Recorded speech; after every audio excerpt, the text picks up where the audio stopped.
Hello and welcome to the WIHS Journal, Public Affairs from 104.9. I'm Paul Kretschmer with the second of two broadcasts with Jonathan Feldstein from the Genesis 123 Foundation, where he picks up, once again covering some ground from yesterday, on what the Muslim world thinks of Jews. An Islam that despises Judaism and despises Christianity. Maybe there's a jealousy because we're the only people who actually worship and have a relationship with the creator of the universe. But it's a horrible situation that's biblical and showing its gross ugliness in our modern day. Is it unjustified in your view for the world to expect Israel to utilize stand downs or humanitarian pauses as Antony Blinken, the Secretary of State of the United States, has called for?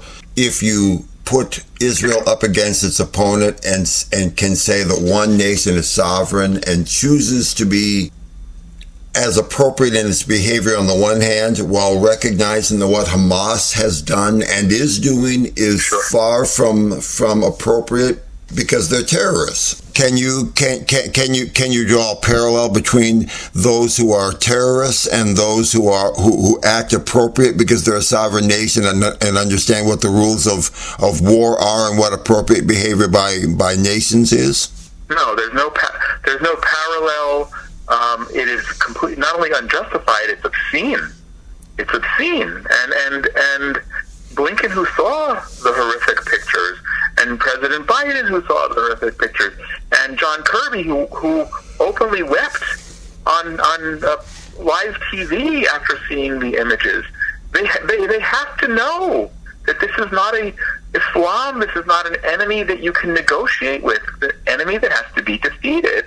And to call for a pause, which is it's like calling a pause is the new ceasefire. It's pasteurized the whole notion, but it's absurd. It's saying that Jewish lives don't matter. There's 1,400 people who were massacred here on the 14th and on the 7th of October, and everyone who's lost their lives since and before. It doesn't matter.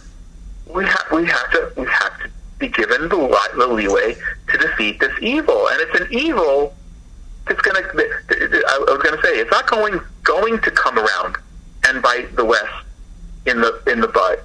It's there. It's doing that, and it's coming from a perspective of this moral equivalence that everything is gray area. No, there's black and white. There's good and evil.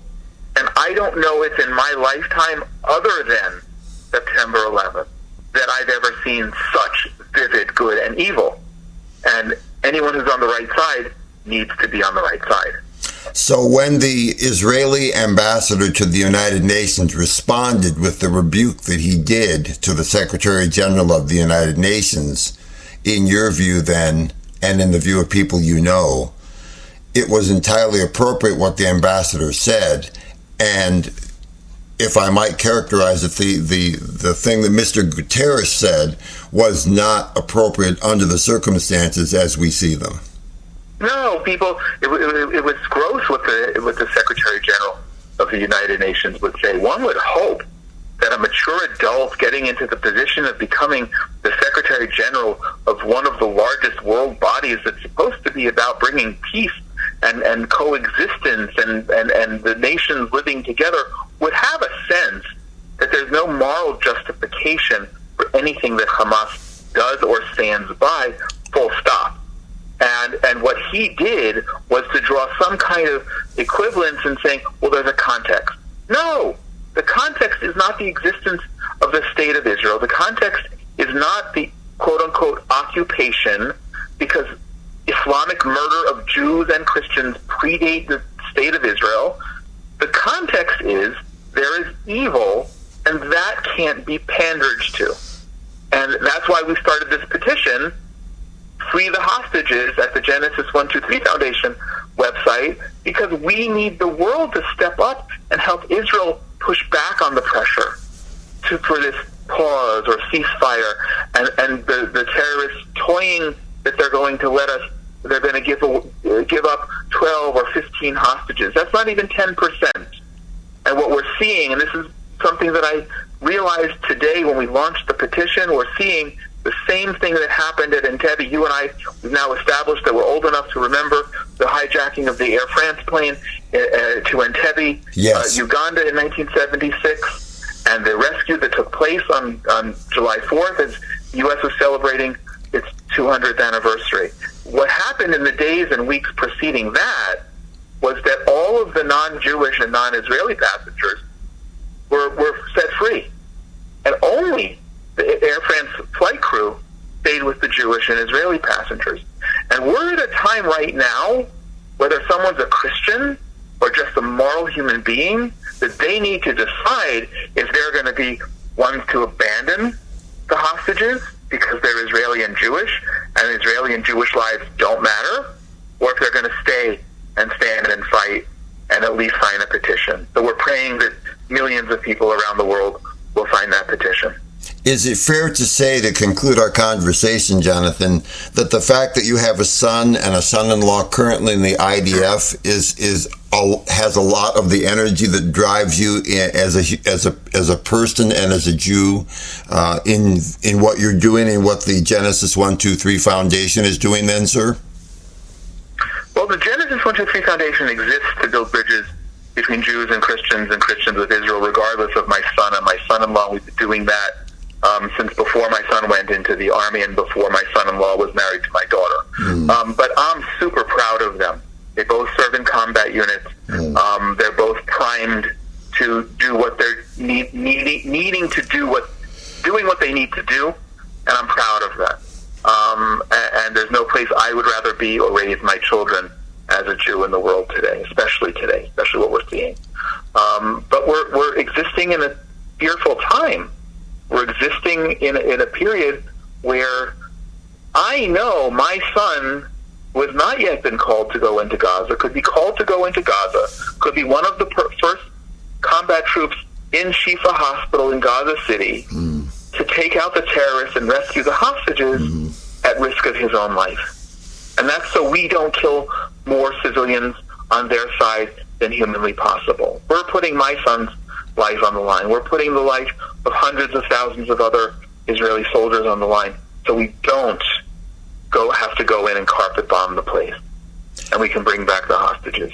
So I'm super proud of that, and I'm super inspired by the depth and the number of Christians who are standing with us at this time. And I believe that this is something that is new and unique in history, and we need to celebrate that. We need to have victory. We need to come home and clean up our wounds, and there are a lot. There's a lot of grief. And then we need to build upon this tremendous sense of togetherness that we have as Israelis and that Jews and Christians can and should have as well. With that in mind then, Jonathan, what's the address for the website that you could offer to listeners then? Yeah, sure. The website is genesis123.co. Genesis123.co. I encourage people to do two things today. Sign the petition. It takes about a minute. Then go back to the homepage and make a donation. We're not asking for donations from the petition. We just need to exert pressure. But a donation of even as little as $1, and I'm so inspired every day when I turn on my computer and I see more donations for $1 and $2 and $5. We are doing really good, concrete, tangible, meaningful things, and I have the privilege of reporting all of that to every single donor, whether they've donated $1 or $1,000. And I would just plead for people to donate $1 if that's what they can afford and stand with us and help us do these good things that are creating healing and are saving lives. Thank you very much, Jonathan Feldstein, for spending some of your time at a time like this speaking to listeners in Southern New England. My pleasure. Anytime, I'm glad to come back, and thank you, and God bless you and your listeners. For further information about Jonathan Feldstein and Genesis 123 Foundation, call us at 860-346-1049 or office@wihsradio.org, our email address. The opinions expressed are those of the participants, not necessarily those of the staff or management of the station. I'm Paul Kretschmer for the WIHS Journal, Public Affairs from 104.9 WIHS.